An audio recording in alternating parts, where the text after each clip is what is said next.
যিজন ল'ৰাই আপোনাক সঁচাকৈয়ে ভাল পাব, তেওঁৰ মাজত এই ৩টা লক্ষণ নিশ্চয় দেখিব।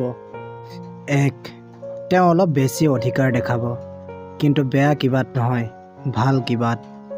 উদাহৰণস্বৰূপে আপুনি ক'ৰবাত গৈছে, তেওঁক নোকোৱাকৈ, তাত তেওঁ অলপ খং কৰিব। ২. তেওঁ কেতিয়াও নিবিচাৰে আপুনি কোনো এজন ল'ৰাৰ লগত কথা পাতে বা ফেচবুকত ফটো আপলোড কৰে। ল'ৰাজনে বিচাৰিব আপুনি কেৱল তেওঁৰ লগতেই কথা পাতে। ৩. তেওঁ হাজাৰ ব্যস্ততাৰ মাজতো আপোনাক ফোন কৰিব, আপোনাৰ লগত কথা পাতিব। আপোনাৰ সৰু সৰু ইচ্ছাবোৰ তেওঁ পূৰ কৰাবলৈ চেষ্টা কৰিব। আঘাতত কোনেও নাকান্দে, মানুহ কান্দে ব্যথাত, তাতোতকৈ বেছি কান্দে প্ৰিয়জনৰ কথাত। যাৰ লগত কথা নপতাকৈ থাকিব পৰা নাযায়, চাবা তেওঁৰ লগতে সদায় কাজিয়া হয়। নিজে ভালকৈ থকাজন আনক ভালকৈ ৰাখিব নোৱাৰে, আৰু আনক ভালকৈ ৰখাজন নিজে কেতিয়াও ভালকৈ থাকিব নোৱাৰে। কেতিয়াবা ক'বলৈ বহুত কথাই থাকে, কিন্তু শুনিবলৈ কোনো নাথাকে। সন্মান দিয়া, কিন্তু ইমানো নিদিবা যাতে তোমাৰ সন্মান নষ্ট হয়। কাৰোবাক মিছ কৰা বা কাৰো বাবে অপেক্ষা কৰাটো সঁচাকৈ বহুত কষ্টকৰ। যিজনে কৰে তেওঁহে জানে। কিছুমান কথা মনত পৰিলে মানুহ যিমানেই হাঁহি বা ধেমালিত থাকক ক্লান্ত হৈ পৰে।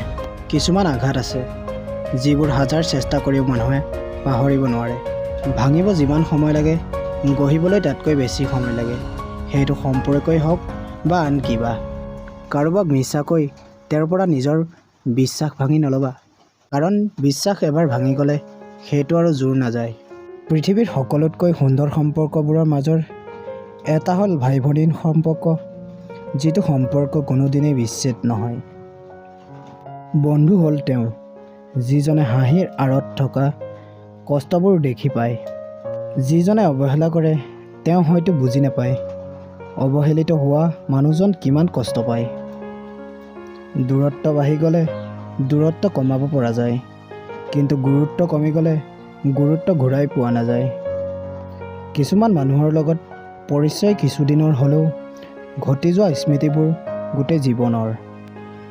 জীৱনৰ সকলোতকৈ ডাঙৰ ভুলটো তেতিয়াই হ'ব যেতিয়া দুদিনৰ পৰিচিত মানুহবোৰক দ্ৰুত আপোনাৰ কৰি ল'ব। নিজৰ হতাশাৰ বাবে কাকো দোষ নিদিবা। নিজকে দোষ দিয়া আনৰ পৰা অতিৰিক্ত আশা কৰাৰ বাবে।